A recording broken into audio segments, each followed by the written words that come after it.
So here naman, kung papansin nyo, same rattan lights, napaka-simple. Pero mas malaki siya compare sa ating nagamit na central lights sa mga bedroom. And then we have here, 2 awning windows by the bedside for more natural light.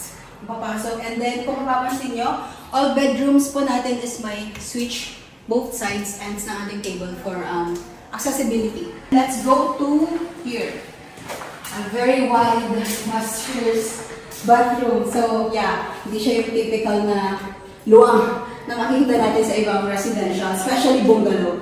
So meron tayo ulit here on the wall, 2 black finish na towel bar, and then yes, napakaluwag din na vanity with of course LED mirror and the same finish, paint matte, same sa wall to blend.